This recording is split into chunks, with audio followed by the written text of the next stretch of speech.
Memahami bahwa Allah lah Tabarak, Maha Suci Dia. Allah lah pula yang memiliki segala kekuasaan. Allah pula yang wa huwa ala kulli syai'in qadir.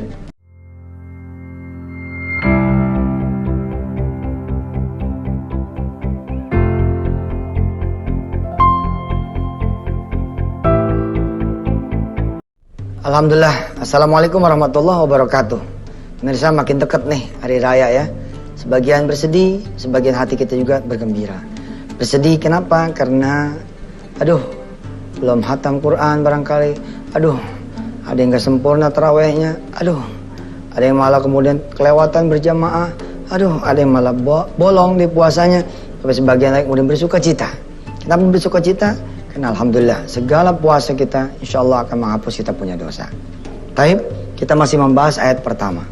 Sungguh saya sudah bilang kepada saudara semua bahwa kalaupun ayat pertama inilah isi Quran, ini udah cukup banget buat kita sebagai panduan.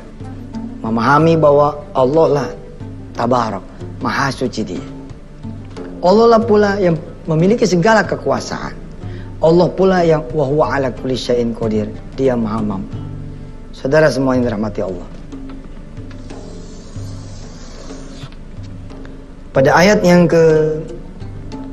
kita lompat sedikit ya, ayat ketiga. Allah mengatakan bahwa Dialah yang menciptakan 7 lapis langit.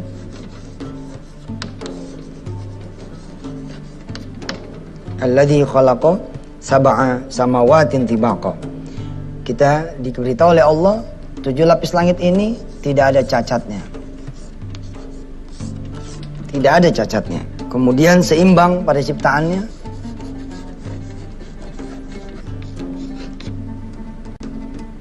Diulangi lagi di ayat yang keempat ya. Bahwa Allah Subhanahu wa taala menegaskan tidak akan kita kemudian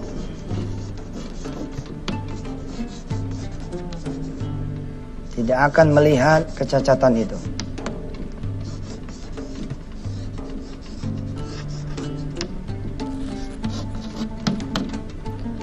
Dan langit yang Allah kemudian bikinkan buat kita semua, kalau kita lihat tanpa tiang.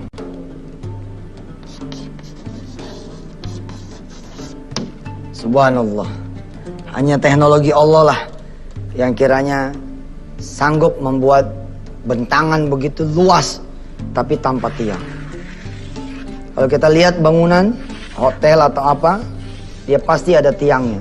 Baik tiang yang ditanam di dalam bumi maupun tiang yang kemudian menjadi pancang-pancang yang menjulang ke atas. Kalau kita melihat masjid, kalau ada masjid yang berdiameter luas,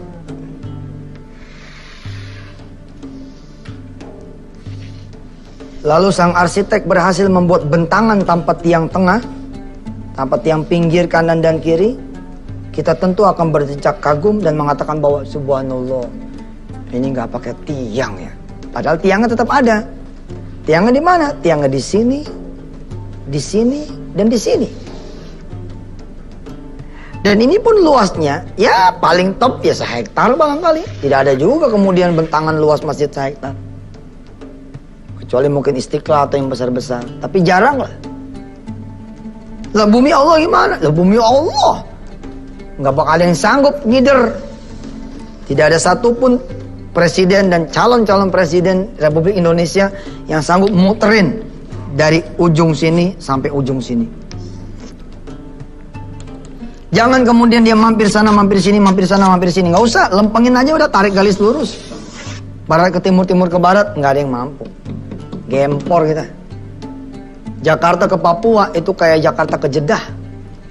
Jakarta ke Jeddah masih enteng kali, tinggal duduk blok nyampe.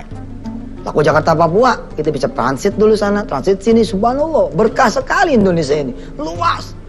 Segitu luasnya, kita lihat adakah tiang yang kemudian menjadi penyangga langit? Nggak ada. Ini untuk memperkuat ayat yang pertama kita bahas ini. Alladzi biyadihil mulk wa huwa ala kulli syai'in qadir. Seakan-akan kalau kita bawa kepada tafsir kehidupan, hai manusia, apakah kesulitanmu lebih sulit daripada aku menciptakan 7 lapis langit. Wahai manusia, apakah kesusahanmu lebih susah dari aku menciptakan 7 lapis langit tanpa tiang? Hai manusia, apakah yang kau inginkan? Apakah yang kau perlukan? Apakah yang kau butuhkan? Lebih hebat, lebih sulit bagiku ketimbang kalian melihat aku telah menciptakan buat kalian 7 lapis langit, bahkan dan bumi mestinya kan? Tanpa cacat. Gak ada. Allah ingin mengatakan pada kita, semua urusan kalian jauh lebih ringan daripada ini. Dan sesungguhnya tidak ada yang lebih sulit. Dan sulit buatku, semuanya itu mudah. Innahu ala kulli syai'in qadir. Kita terusin sedikit tentang kisah kemarin kakak saya. Mudah-mudahan kisah ini atas izin Allah, Allah ridhoi, Allah restui, menjadi uswatun hasanah. Cerita kemarin berakhir pada mana pemirsa? Ingat? Kakak saya udah sedekah 5 juta, ternyata mobilnya diambil. Terus telepon nih ke adenya, ke saudaranya. Tat, aduh ternyata diambil lagi mobilnya. Nah, saya bilang nggak demen tuh rundownnya, karena kelihatannya dia belum mengontak Allah Subhanahu Wa Taala. Maka untuk memastikan saya nanya supaya tidak jadi suuzon. Kak, udah ngomong sama Allah belum? Kalau nih mobil diambil, belum man? Belum Tat, ngomong sama ente dulu. Ngomong sama Allah lagi. Bilang sama Allah bahwa kakak ridho, kakak mau jadi orang bersyukur. Kenapa? Karena kan udah dapat mobil ya. Perhatikan, udah dapat mobil dari H-7 lebaran sampai H plus sekian lebaran. Hanya dengan 500.000 dan dipulangi lagi duitnya. Kalaupun dia kemudian mengeluarkan lagi 5 juta, ini pun harus disyukuri. Tidak semua orang bisa sedekah 5 juta kan? Bilang dulu sama Allah, makasih udah bisa pakai mobil, dipulangi pula duitnya, dan makasih udah bisa dikasih kesempatan sedekah 500 dan 5 juta. Tapi gimana dong? Kasih gimana, lapor dulu aja sama Allah. Dia lapor, sujud. Besoknya datang lagi tuh yang punya rumah, yang punya mobil. Perhatikan, saya ulangi lagi kalimatnya. Yang punya rumah, yang punya kendaraan datang lagi. Betul nggak kalimat ini? Benar. Tapi secara dunia, karena secara realitanya, aslinya yang punya adalah Al-Malik, the King, yakni Allah Subhanahu Wa Taala. Dia ngomong di tetangga, maaf ya kemarin saya capek, letih, lelah, pengen tidur aja bawaannya langsung. Jadi nggak sempat ngobrol. Ini oleh-oleh yang kemarin belum sempat kami kasih. Terus bagaimana Pak? Mobilnya senang apa tidak? Udah nih, wa ala kulli syai'in qadir banget dah. Lompat-lompat tuh kakak saya tuh mendengar itu. Wah kayaknya tanda-tanda nih bakalan dapat mobilnya. Seneng gak mobil itu? Seneng Pak, mobilnya cakep, enak dipakainya. Baik Pak, kalau memang seneng, mobil ini mama pengen saya jual. Jual, keren banget gitu kan. Udahlah, tetap lapor sama Allah dulu. Dia dengerin itu. Dia dengerin. Kalau emang suka, beli aja Pak. Berapa duit? Waktu itu berapa harganya? 60 juta kalau nggak salah. 60 juta. Apa kata dia? Sebentar ya Pak. Ada yang saya telepon dulu. Dia ke dapur tuh. Telepon siapa coba? Lagi-lagi telepon Yusuf Mansur. Ngapain coba? Tat. Aduh, Tat lagi. Ini orangnya ngasih nih tapi suruh beli. Kak, coba deh. Telepon Yusuf Mansur tuh nomor 2. Nomor 1, telepon Allah dulu. Pengen tahu cerita lanjutannya gimana? Saksikan setelah yang berikut ini. Makasih pemirsa. Masih bersama Yusuf Mansur di Wisata Tian TV. Ya. Di episode ayat pertama, ya, di episode pembahasan tentang ayat pertama beberapa waktu yang lalu sampai sekarang masih kemudian kita membahas tentang bagaimana Allah Maha Kuasa memenuhi kebutuhan hajat hidup orang banyak, ya, semua makhluknya termasuk kita. Saya senang kemudian melihat perbandingannya ketika Allah misalkan mengajarkan kepada kita ayat yang ke-19, ya. Tadi ayat ketiga dan keempat. Pada ayat ke-19-nya Allah mengajarkan kepada kita semua, A'udzubillahi minasyaitonirrajim. Awalam yarau ila at-tayri fawqahum saffatin wa yaqbid Ma yumsikuhunna illa rahman innahu bikulli syai'in basir. Tidakkah mereka memperhatikan burung-burung yang mengembangkan dan mengatupkan sayapnya di atas mereka? Tidak ada yang menahannya di udara selain yang Maha Pengasih. Sungguh Dia Maha melihat segala sesuatu. Subhanallah. Lihat lagi misalkan ayat 23-24. Allah memperlihatkan juga sebagian kekuasaannya. Perhatikan pemirsa, ayat 23-24. Bismillahirrahmanirrahim. Qul huwallazi ansha'akum wa ja'ala lakumus sam'a. Sam'a ini mata, wal absara, sam'a telinga, wal absara mata, pendengaran, penglihatan, wal afidah hati. Dari 3 penciptaan ini saja udah menunjukkan Allah tuh Maha Kuasa sekali. As-sam'a, ya, al-absar, al-afidah.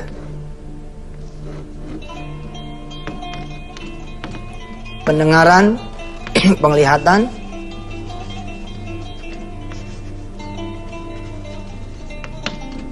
hati. Ini nggak keukur nih.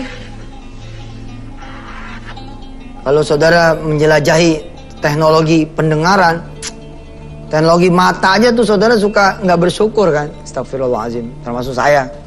Insyaallah alhamdulillah kita jangan bersyukur ya. Coba saudara, pejamkan mata saudara sekarang. Sekarang, hitungan ketiga ya. 1, 2, 3. Sekarang, hitungan ketiga buka. 1, 2, 3. Kelihatannya kan seperti peristiwa biasa ya. Saudara, Masya Allah. Itu bukan peristiwa biasa itu. Wa huwa ala kulli syai'in qadir.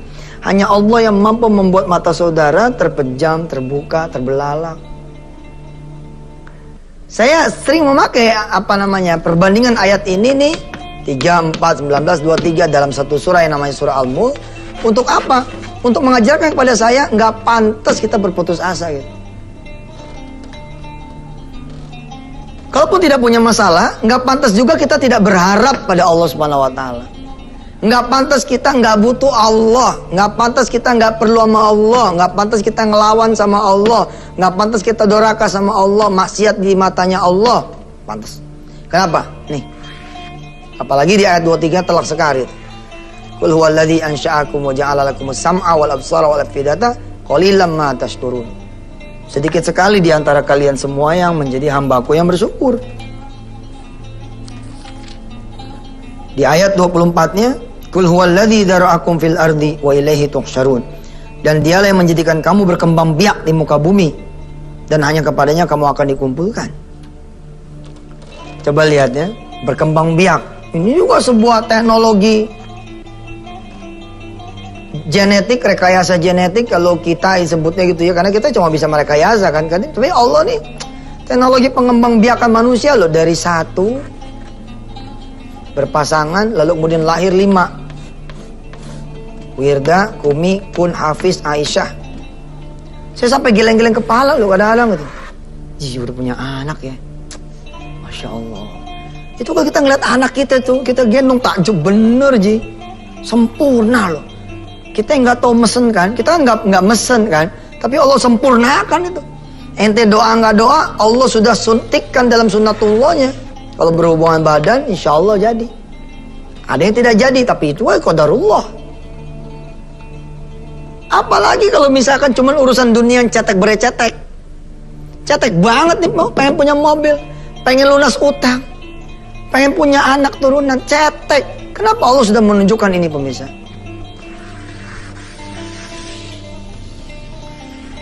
Tentu banyak lagi ya tanda-tanda kekuasaan Allah, tapi di surah Al-Mulk diantaranya ini.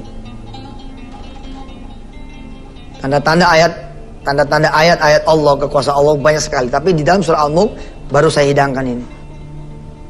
Maka ketika kemudian kakak saya itu bilang begini sama saya, Suf, orangnya ternyata menjual. Dah, parkir, sono, bilang sama Allah dulu. Bilang sama Allah sholat. Dang. Orang disuruh pulang dulu, ya Pak nanti saya pikirin Pak. Apa kata ini orang? Enggak kok Pak. Kapan aja Bapak bisa bayar. Subhanallah. Dan akhirnya kemudian rezekinya diberi oleh Allah SWT dan bisa lunas dalam tempo kurang dari 2-3 minggu. Masya Allah. Nih. tabarok. Cukup buat Anda memiliki Allah sebagai Tuhan, nggak perlu nyari yang lain. Insya Allah kita akan teruskan setelah berikut ini.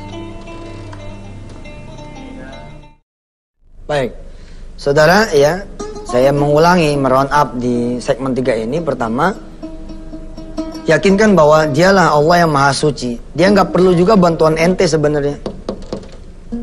Nggak perlu ikhtiar ente sebenarnya, kecuali sebagai adab dari kita untuk Allah, akhlak kita kepada Allah, dan ibadah kita kepada Allah. Tapi aslinya dia tabarok, dia maha suci. Untuk Allah bikin gurun pasir menjadi padang rumput yang hijau dengan tumbuh-tumbuhan min jannatin, ya, jannati min nakhili wa anabin, ya, ada korma dan anggur. Allah tidak perlu memanggil kemudian menteri kehutanan. Allah nggak perlu rapat sama menteri perangguran dan perkormaan. Cukup buat dia berkata, kun fayakun. Digerakkannya awan, biji-bijian suruh naik ke atas, bla bla bla, sedeng. Itu pun nggak pakai proses.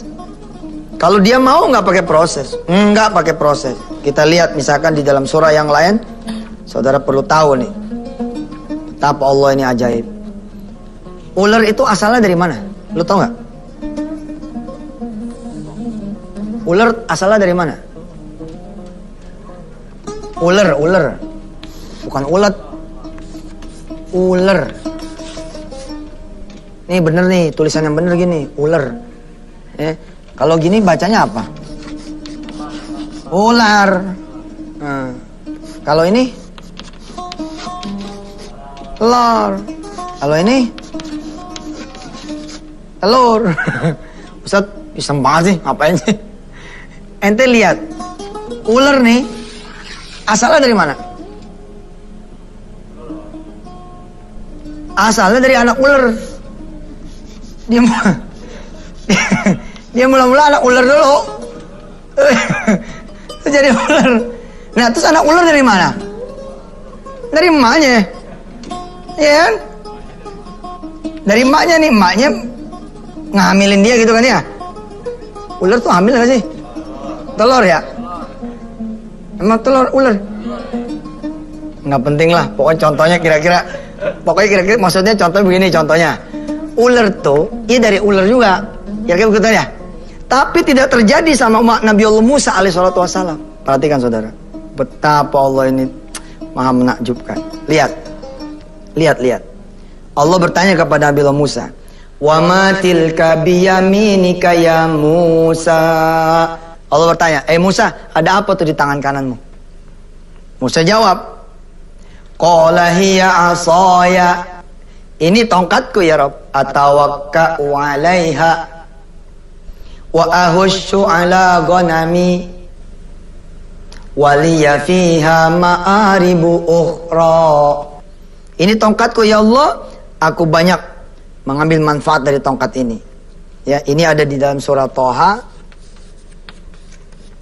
Ya, ayat berapa ya pemirsa? Ayat 17 sampai nanti bacanya sampai ayat 21. Ini nih, kan saya udah bilang tadi, tanda-tanda kekuasaan Allah tersebar di banyak surah, di banyak ayat. Nah, tapi di dalam surah Al-Mulk, di antaranya adalah ayat 3, 4, 19, 23, 24. Bahkan kalau mau jujur, kita tambahin di sini nih ayat 2 dari surat Tabarok udah merupakan tanda-tanda kekuasaan Allah. Tapi saya beritakan nih ayat-ayat yang lain, tanda-tanda kekuasaan Allah yang lain. Di antara Thaha ayat 17 sampai 21. Nabi Allah Musa menjawab, ya, ini adalah tongkatku, aku bertumpu padanya dan aku merontokkan daun-daun dengannya untuk makanan kambingku dan bagiku masih ada manfaat yang lain. Lalu Allah berfirman kepada Musa, qala alqiha ya Musa. Wahai Musa, lemparkan tongkat itu. Fa'alqaha. Lalu Musa melemparkan tongkat itu. Apa yang terjadi? Fa idza hiya hayyatun tas'a. Tongkat itu berubah jadi ular. Coba prosesnya mana nih? Perhatikan, prosesnya mana coba? Prosesnya mana coba? Dijawab kemudian oleh Allah Subhanahu wa taala, qala khudha, ambil wahai Musa, ambil. Musa bingung. Lah ngambil gimana ini ular kok diambil? Wala takhaf, tapi jangan takut Musa. Sanu'iduha siratahal ula. Aku akan kembalikan lagi tongkat itu menjadi tongkat kembali. Subhanallah. Wa huwa ala kulli syai'in qadir. Insyaallah besok Jumat kita akan teruskan kembali pembahasan tafsir surah Al-Mulk sebagai hadiah saudara berlebaran bersama keluarga semua atas izin Allah. Ini merupakan parcel dari saya, dari Antv, atas izin Allah. Terima kasih. Wassalamualaikum warahmatullahi wabarakatuh.